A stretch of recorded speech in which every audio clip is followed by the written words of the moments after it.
Okay mga ka-basic, so panibagong tutorial po tayo. Ngayon, ang i-install naman natin ay domain controller or Active Directory sa ating server 2025.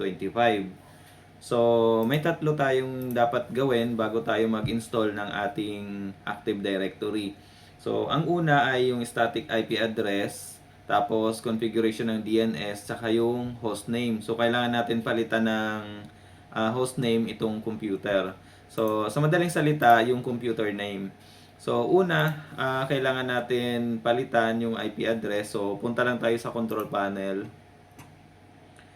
network sharing, tapos adapter settings.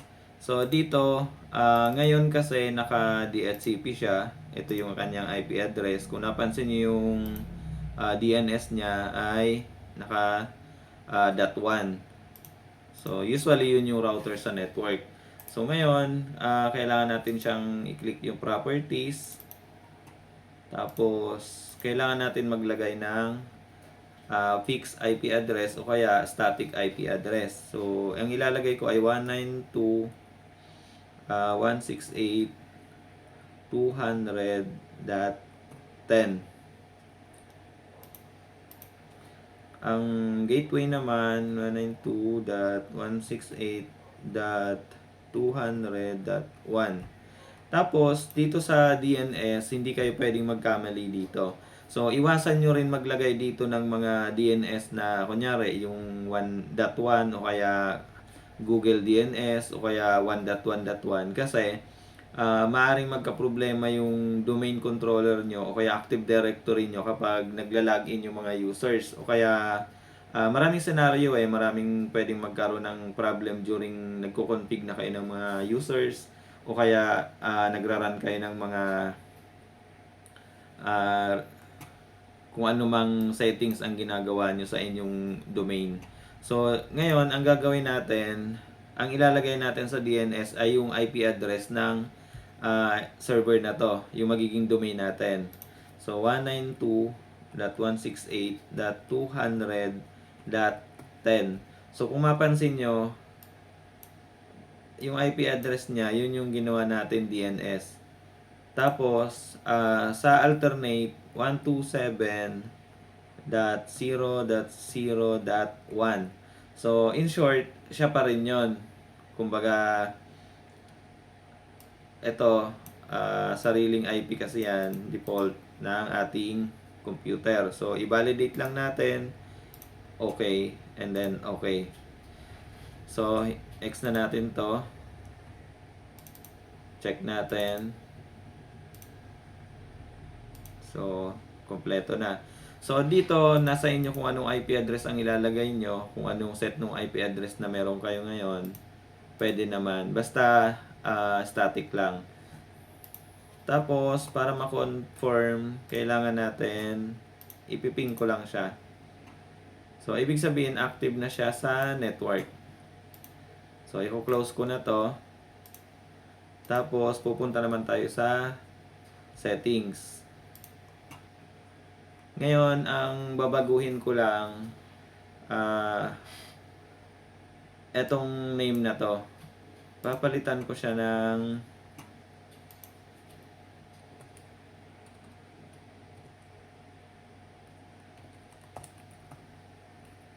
HOO Basics. So, yun yung magiging computer name nitong PC, yung ating domain. So, small caps lang para hindi mahirap. And then next, ang problema, kailangan mag-restart nung domain, magiging domain natin, yung server. So antayin lang natin siyang makapag-reboot.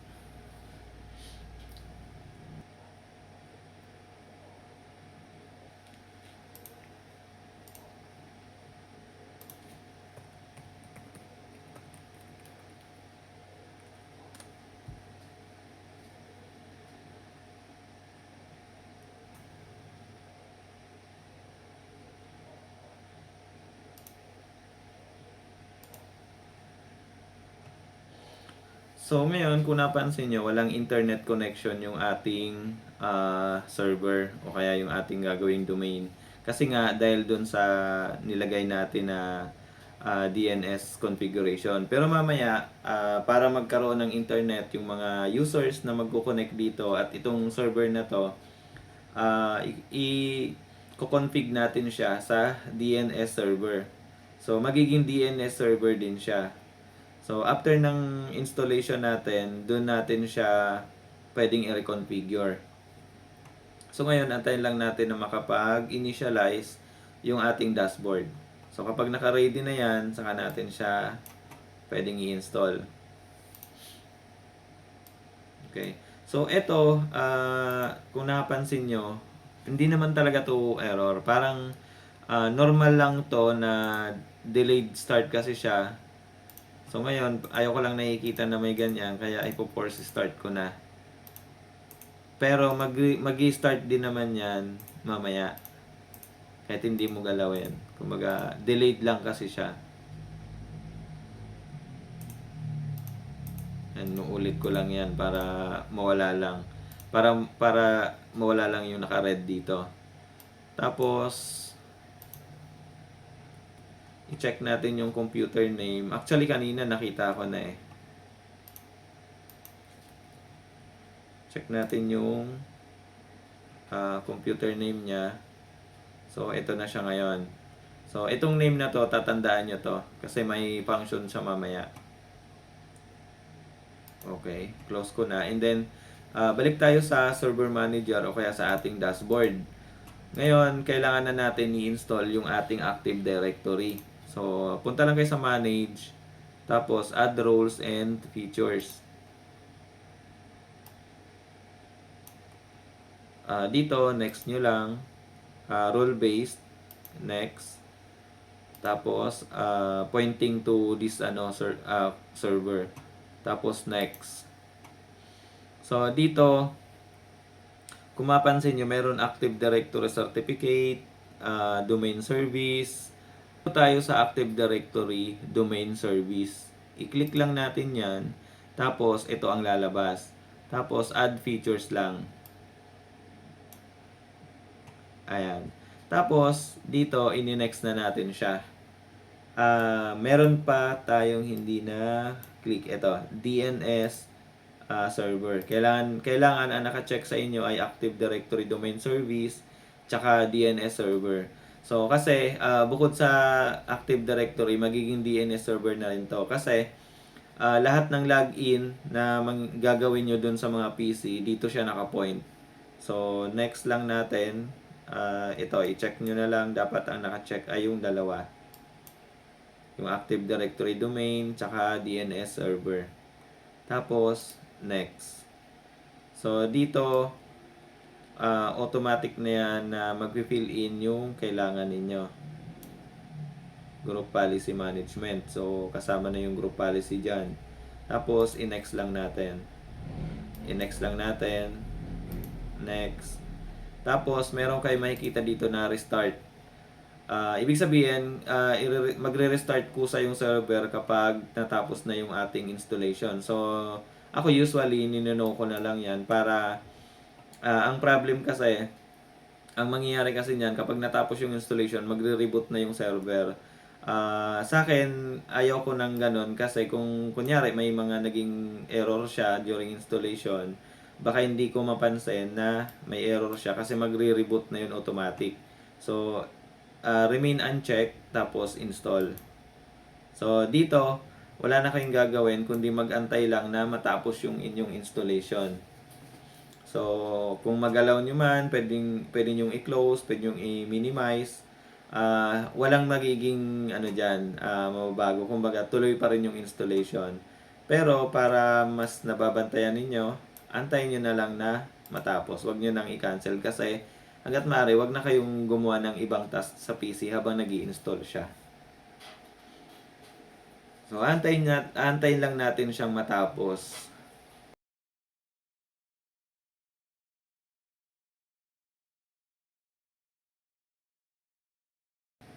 Okay, ayan. So, succeeded na. Tapos na yung installation. Pwede ko na tong i-close. Ayan. Tapos, kung napansin nyo, meron siyang yellow warning dito. Warning sign dito sa taas. So, ngayon, kailangan kasi natin i-restart yung ating bagong domain or Active Directory server. So, i-click lang natin siya. Kung napansin nyo, promote server. Pero, kapag kinlik nyo kasi yan, ay kailangan natin munang i-restart kasi hindi naman natin siya na-restart after the installation. So, ang gagawin natin, click lang natin to and then restart. Ayan. So, antayin natin ulit siya na mag-reboot. Tapos, pag na-reboot na, saka natin siya ipopromote to a domain controller.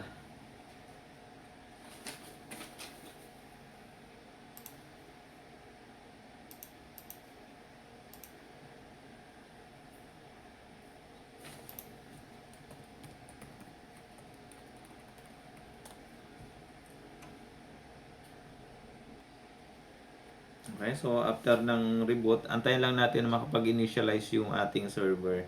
Tapos, yung server manager kasi automatic naman na nag-o-open yun. Antayin lang natin siya na makapag-initialize. Ayan. So, pag nakikita nyo naglo-loading na ganyan, antayin lang natin. Ayan. So, ngayon nakapag-initialize na yung ating server manager. Kung napansin nyo, meron siya dito, ito yung notification na warning notification. Pero meron akong hindi na config kanina yung time. So kasi yung time na ngayon ay ano na 11:13. So babaguhin ko lang yung time. Kasi ito na yung magiging time server ng ating magiging network. So naka-Canada kasi siya. Hanapin lang natin yung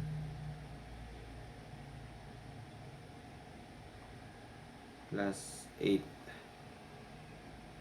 Ito. So, ang tamang oras ay 11:14 PM.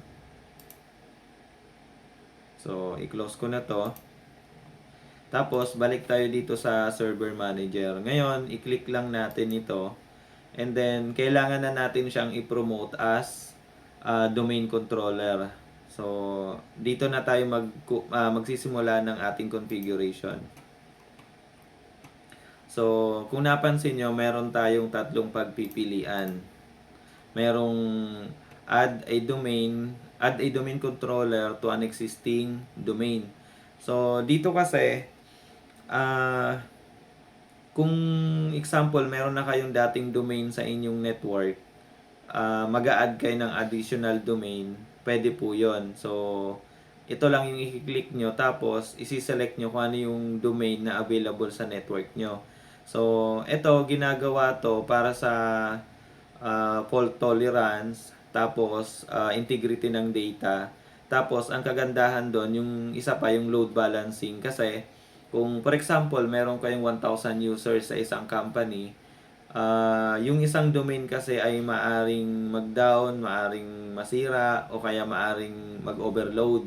So, kapag meron kayong at least 2 o 3 domain sa 1,000 users, ay may iwasan nyo yung... Minsan kasi yung users, kunyari, nagla-login sabay-sabay, tapos maaring mag-overload yung inyong domain. Or kaya, nag-update, yung ganon. So, hindi available yung isang domain nun.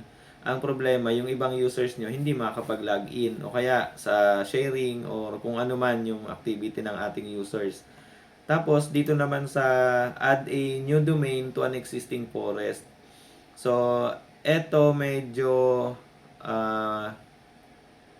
mahirap i-explain kasi medyo malawak ito. Meron siyang child domain at meron siyang tree domain. So, konting explanation na lang. For example, meron kayong main domain sa inyong network. Tapos, magdadagdag kayo ng branches o kaya isang branch. Yung isang branch na yon ay may sariling team ng IT. So, magdadagdag kayo ng isang domain para doon. Kumbaga, ang kagandahan dito, yung management ng domain na yon kahit na meron kayong existing na main domain, ay hindi affected. Kumbaga, pwede nyong i-assign yung team na to para sa ganitong domain, yung ibang branches, or kaya madalas to dun sa mga company na na-acquire. Kunyari, may isang malaking company tapos nabili yung isang small company.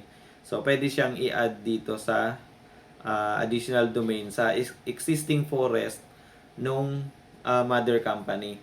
Kumbaga, may sariling security, may sariling administrator team doon sa isang domain na yon.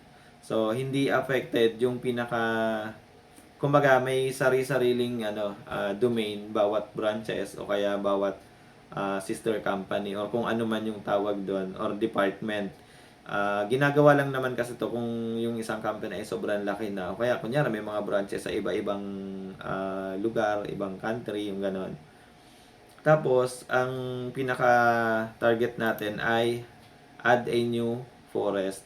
Kasi, wala pa tayong existing domain, wala pa tayong existing forest. So, ang gagawin natin, mag-a-add tayo ng isang buong domain or network or active directory. So, dito, kailangan yung root domain, yun na yung pinaka magiging login ninyo, pinaka magiging parang root domain na ng network ninyo. So, sa akin, ang gagawin ko ay may company.com.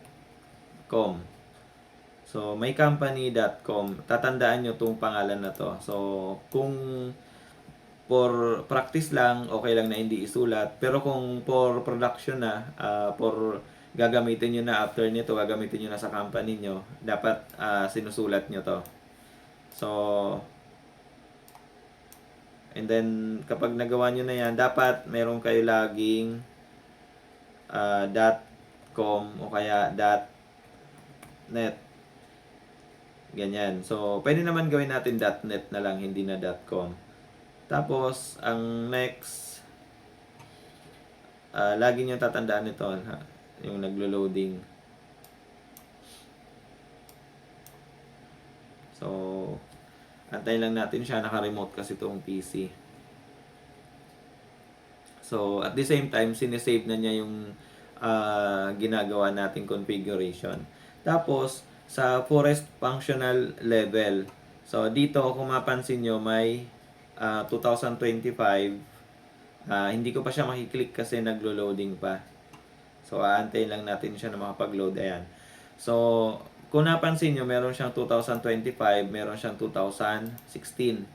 Tapos, sa domain functional level naman, meron siyang 2025, meron 2016. So, gagawin ko siyang 2016, kagaya nito. So, ang ibig sabihin nito, yung version ng Windows natin. Kung kunyari, Windows Server 2016, yung igagawin yung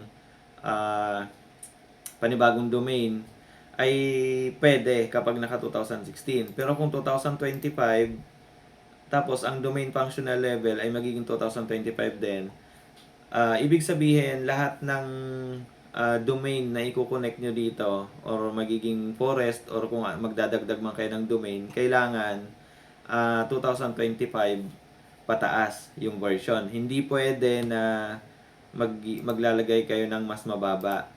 Maliban na lang kung ang ginawa nyo ay 2016. Ganyan.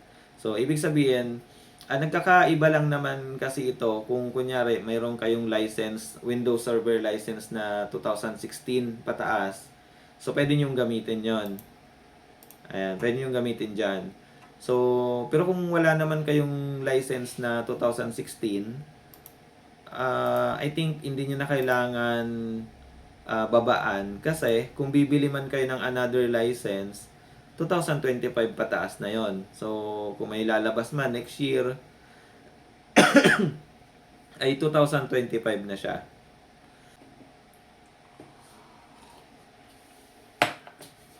Okay. So, yun lang naman yung pagkakaiba. Pero, para sa akin, bago naman na yung domain na ginagamit natin, no need na para babaan natin yung Windows version. So, 2025, yun yung mas marirecommend ko. Kasi kung bibili man kayo ng another license ng server, dapat yung latest na. Pero kung meron kayong old license, pwede naman ang gawin nyo 2016 para hindi siya masayang. Kaso lang, ilang years na lang ay wala na to. Hindi lang 2016 na kasi meron tayong 2022 tapos pataas. So, ibig sabihin, pwede nyo gamitin yon kung meron kayong 2022. Pero, sa akin, 2025, yun ang mas marirecommend ko. Tapos, ito, naka-check na talaga siya, hindi nyo na yung mababago. And then, sa password, ito, hindi nyo dapat ito makakalimutan. Kasi, mas maganda may note kayo kapag gumagawa kayo. Kasi ito, kailangan, kapag nailagay nyo na yung password nyo, hindi nyo na yan mababago.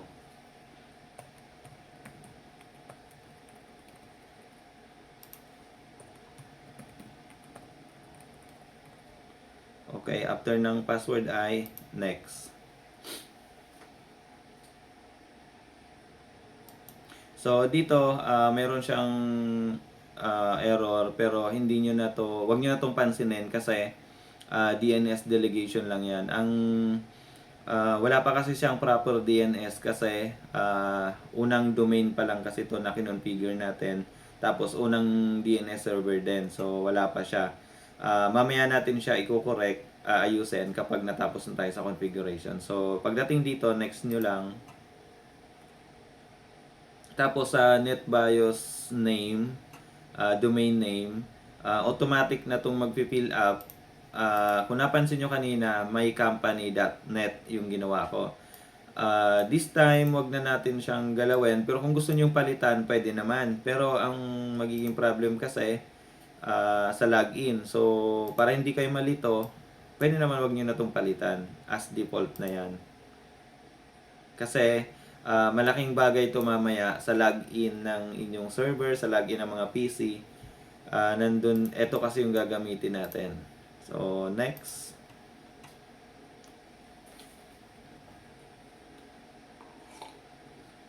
So, ito naman yung database folder. Kung gusto nyo, pwede nyo naman yung palitan, pwede nyo yung ilipat yan kung saang folder. Pero sa akin, hindi ko na yan binabago. Kasi virtual machine naman to. So, anytime pwede kong i-recopy, duplicate. Mas madali na sa backup yon. Tapos, next.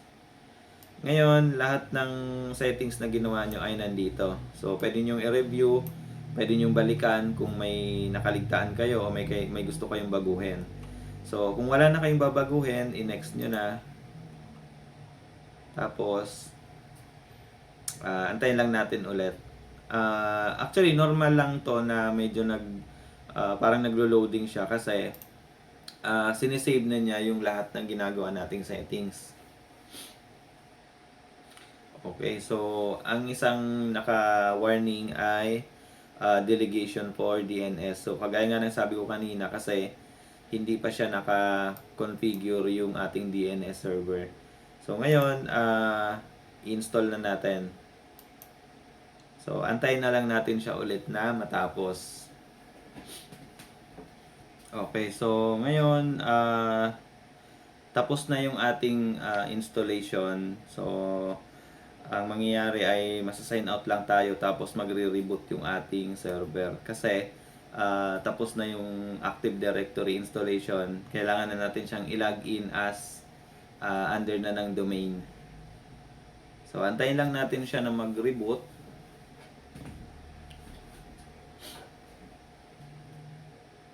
So this time medyo matagal start kasi yung first login na ng ating PC ay ibang user na yon. Ano na siya, parang siya na yung administrator ng Active Directory. Okay.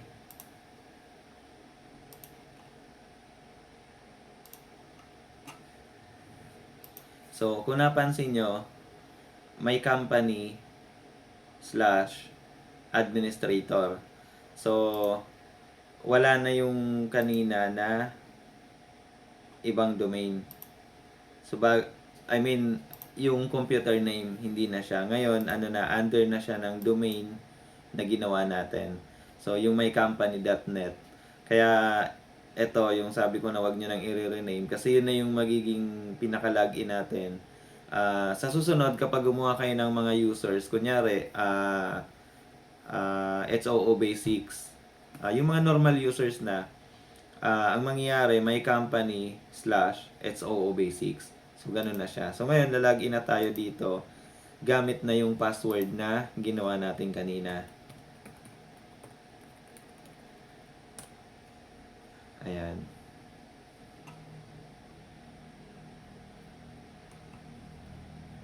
So, medyo normal lang to na medyo matagal siya kasi yun na yung parang nagki-create na siya ng users or admin account dito sa PC. So, ngayon, naka-domain na tayo. Itong server na to ay naka-login na siya as domain.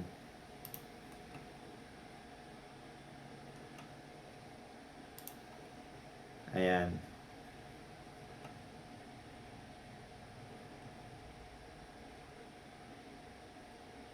So, i-minimize ko muna to. Tapos, punta tayo sa settings.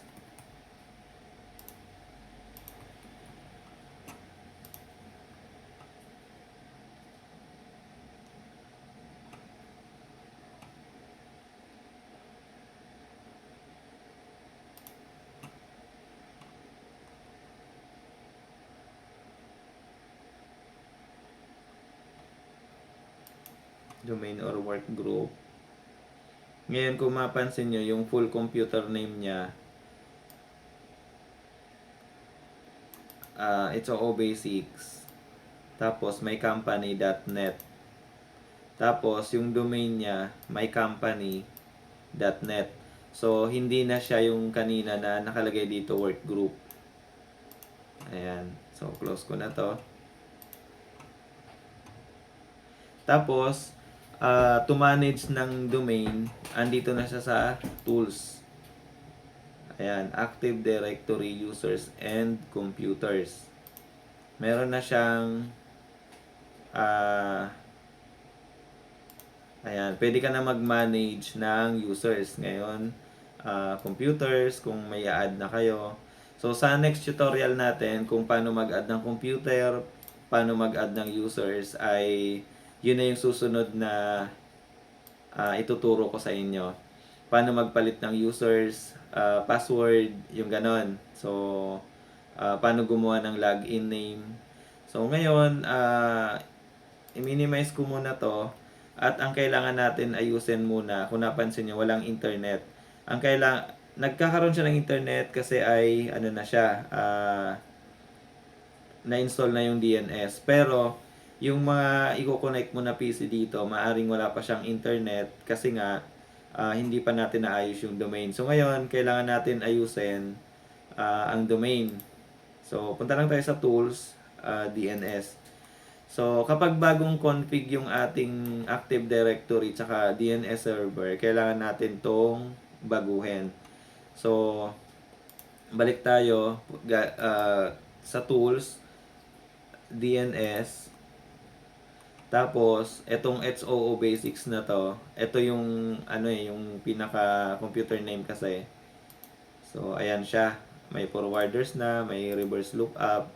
So, sa XOO Basics, i-right click nyo lang, tapos properties. So, pupunta kayo sa forwarders. So, eto kasi ay ngayon wala pa siyang forwarders kasi 'di ba ang DNS natin ay itong PC na to, yung ginawa nating domain. Tapos, kung magbabrowse ngayon sa internet yung inyong mga users, ang pagiging problem, hindi sila makakapag-browse ng internet kasi hindi alam nung server kung saan niya ituturo kapag naghanap ng browser o kaya yung HTTP o kaya HTTPS. So ngayon lalagyan natin to ng DNS server. So, edit lang natin. Ang pwede nating gawin, merong mga free DNS kagaya ng Google 8.8.8.8. Tapos click mo lang 'yan. So ayan, nakita naman niya Google. So pwede rin naman yung 1.1.1. Pero ang gagamitin ko dito sa actually madalas kong ginagamit pag nagko-config ako ng domain ay Google. Yun kasi yung mas para sa akin mas okay. Tapos 8.8.4.4 yung alternate. Okay, so nakita niya lahat Google, okay, okay. So ngayon, i-okay na natin siya and apply. So ngayon, goods na yung ating Active Directory. So naka-ready na siya. Ang susunod ay yung kung paano natin siya i-secure. Kasi kung napansin nyo, as default ay balik tayo dito sa Active Directory users and computers. Kung napansin nyo, ang pinaka administrator, ito pinaka built-in na account. So for security reason, kailangan natin tong palitan. Ayan. So paano nga ba siya papalitan? Yun yung ipapakita ko naman sa inyo sa susunod na video kasi masyado na mahaba to eh.